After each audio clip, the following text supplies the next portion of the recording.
السلام عليكم ورحمة الله تعالى وبركاته.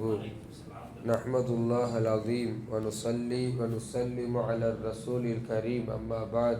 أعوذ بالله من الشيطان الرجيم. بسم الله الرحمن الرحيم.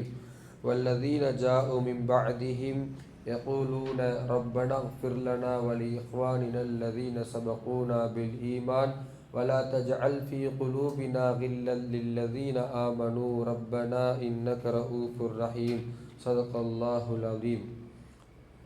அல்லாஹ்வின் அருளும் கிருபையினால் இன்றைக்கு 27வது ஜுஸு மற்றும் 28ஆம் ஜுஸுவிலே 6 ஜுஸு ஓதப்பட்டது. இன்றைக்கு ஓதப்பட்ட வசனங்களிலே மிக முக்கியமாக பிரபல்யமாக இருக்கக்கூடிய வசனமாக ரப்பனா ஃபிர் லனா வலி இஹ்வானினா அல்லதீன சபகூனா பில் ஈமான் வலா தஜஅல் ஃபீ குலூபினா கில்லல் லில்லதீன ஆமனு ரப்பனா இன்னக ரഊஃபுர் ரஹீம் என்ற வசனம் ஓதப்பட்டது.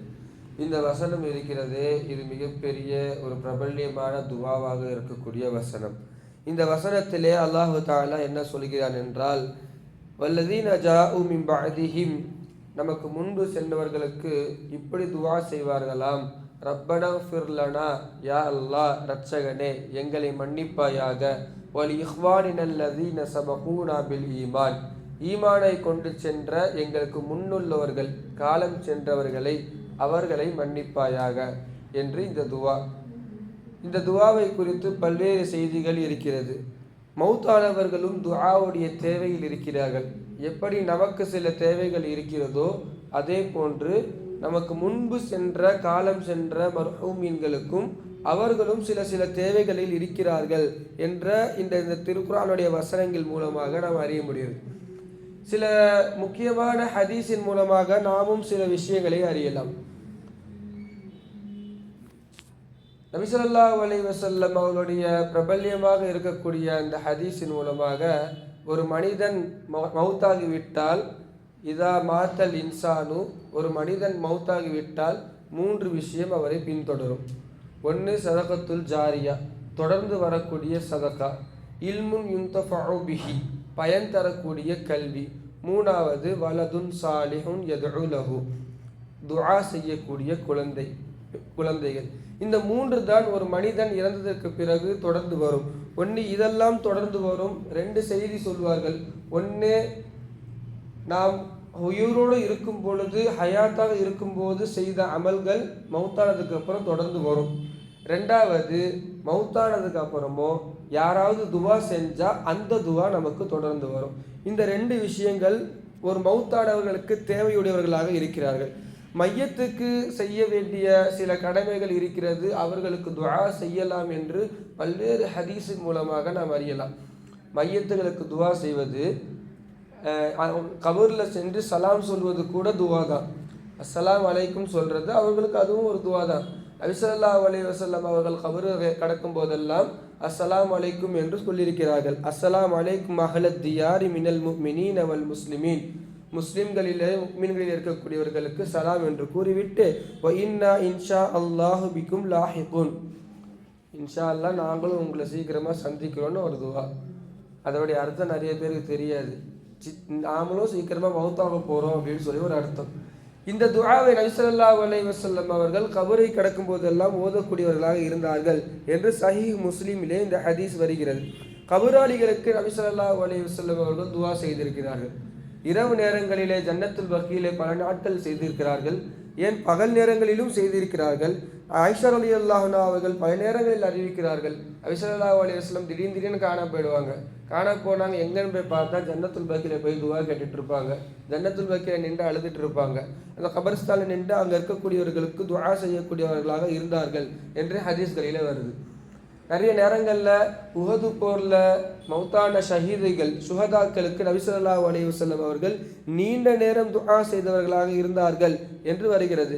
எனவே தான் மௌத்தானவர்களும் இது போன்ற துஆவுடைய தேவையில் இருக்கிறார்கள் என்று இந்த ஹதீஸின் மூலமாக நாங்கள் பார்க்கலாம். 2 விஷயம் இருக்குது. 1, மௌத்தானவர்களுக்கு துஆ செய்யும் பொழுது அவங்களுக்கும் அது ஃபாயிதாவாக இருக்கும், துஆ செய்யக்கூடிய நமக்கும் அது ஃபாயிதாவாக இருக்கும். எப்போ அடுத்தவங்களுக்கு துஆ கையேந்திட்டோமோ அப்பயே நம்ம ஒன்று விளங்கிக்கணும், நமக்கு மலக்குமார்கள் ஆமீன் சொல்லிட்டு இருக்காங்க. நம்மளுடைய துவா நமக்குன்னு கேட்டுட்டு இருக்க வரைக்கும் அது கன்ஃபார்மாக இல்லையான்னு தெரியாது. அல்லாஹ் ஏற்கலாம், ஏற்காமலும் இருக்கலாம்.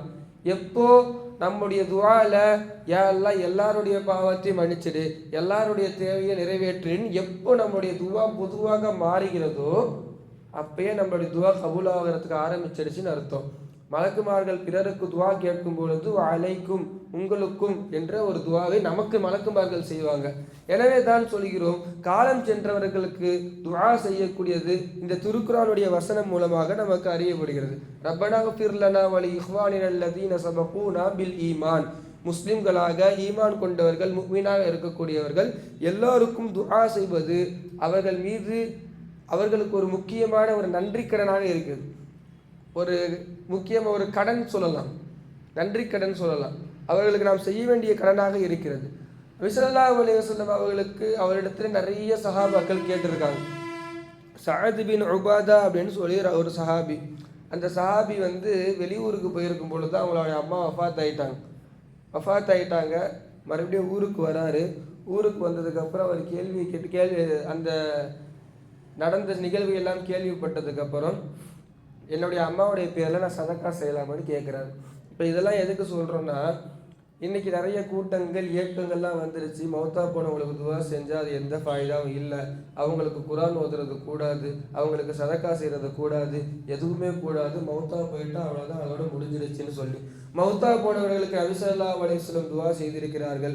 திருக்குர்ஆனுடைய இந்த வசனம் நமக்கு தெளிவாக சொல்கிறது, முன்பு சென்ற ஈமான் உள்ளவர்களுடைய பாவங்களை மன்னித்திருன்னு சொல்லி நல்லவர்கள் கேட்பாங்கன்னு சொல்லுது. அப்போ இதுலேருந்து நமக்கு தெரிஞ்சுக்கிச்சு, நல்லவங்க தான் அடுத்தவங்களுக்கு துவா கேட்பாங்க.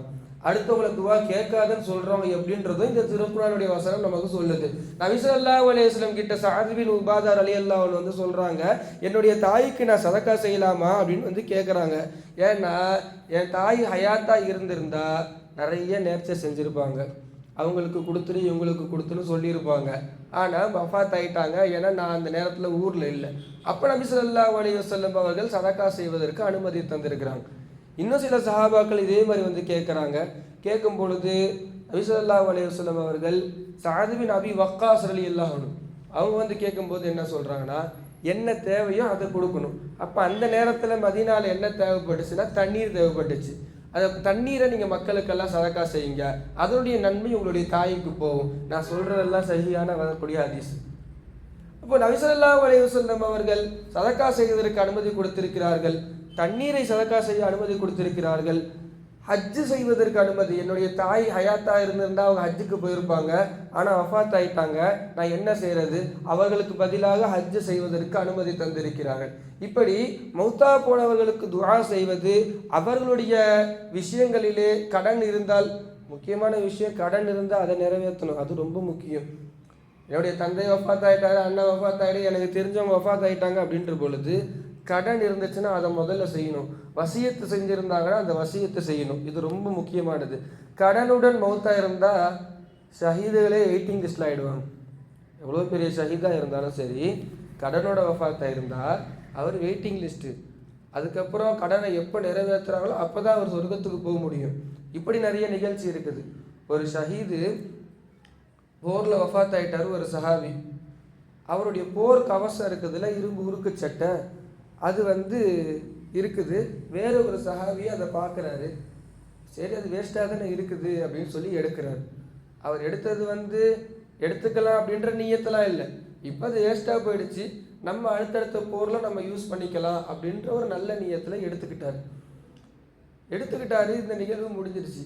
ஆனால் அந்த வஃபாத்தான சஹாபி இன்னொரு சஹாபியோடைய அவருடைய மகனாருடைய கனவுல இந்த மாதிரி இவர் இந்த வீட்டில், இந்த இடத்துல, இந்த தெருவில், அவருடைய வீட்டில் மேல் முகடில் என்னுடைய போர்க்கவசம் இருக்குது, அதை எடுத்துக்கிட்டு போய் அபூபக்கர் சித்திக் ரலியல்லாஹு கொடுத்துருங்க, கொடுத்து அதை விற்று என்னுடைய கடனை நீங்கள் நிறைவேற்றுங்கன்னு அந்த சஹாபி சொல்கிறார். இதெல்லாம் கனவுல வருது. அதுக்கப்புறம் தான் இந்த நிகழ்வு முடிஞ்சதுக்கப்புறம் தான் அவர் திருப்தியாகிறார். கவனிக்க வேண்டியது என்னன்னா, சஹாபியாக இருக்கிறாரு, போரில் ஷஹீதாக இருக்கிறாரு, அவரே கனவுல சொல்லக்கூடிய அளவுக்கு கடன் இருந்துச்சுன்னா சஹாபியாக இருந்தாலும் சரி, ஷஹீதாக இருந்தாலும் சரி, வெயிட்டிங் லிஸ்ட்டு தான். எனவே நமக்கு நம் முன் சென்ற பெற்றோர்களாக இருக்கலாம், உறவினர்களாக இருக்கலாம், யாராக இருந்தாலும் அவருடைய கடனை ஃபஸ்ட்டு நிறைவேற்றணும், அவங்களுக்காக துவா செய்யணும். வாய்ப்புள்ளவர்கள் ஏதாவது ஓதி எத்தி வைக்கலாம், திக்ருகள் செய்யலாம், சதகாக்களை செய்யலாம். அதையெல்லாம் தேவையுடையவர்களாக அவர்களும் இருக்கிறார்கள். இப்படி நம்ம அடுத்தவங்களுக்கு செய்யும் பொழுது தான் அடுத்த காலம் வரும்பொழுது நமக்கு செய்யக்கூடியவர்கள் இருப்பாங்க. கமா துதீனு துதானு, நம்ம எப்படியோ அப்படி தான் நமக்கும் நடக்கும். அந்த துஆவை நாம் செய்யும் பொழுது தான் நம்முடைய பெற்றோர்களுக்கு நம்முடைய உறவுகளுக்கு செய்யும் பொழுது தான் பிற்காலத்தில் நம்முடைய பிள்ளைகளும் நமக்கு செய்யக்கூடியவர்களாக இருப்பார்கள். அல்லாஹ் ஜல்ல ஷானு தஆலா நமக்கு முன் சென்ற காலம் சென்ற முஸ்லீம்களையும் முக்மீன்களையும் அல்லாஹ் மன்னித்து மறைத்து கிருபை செய்வானாக. நம்முடைய பெற்றோர்களை அல்லாஹ் தஆலா கபூல் செய்வானாக. நம்முடைய உறவினர்களை யார் வஃபாத்தாகி இருக்கிறார்களோ அவர்களை அல்லாஹ் தஆலா கபூல் செய்வானாக. ஆமீன். வாஹிர் தஅவானா அனில் ஹம்துலில்லாஹி ரப்பில் ஆலமீன். அஸ்ஸலாமு அலைக்கும் வரஹ்மத்துல்லாஹி வபரகாத்துஹு.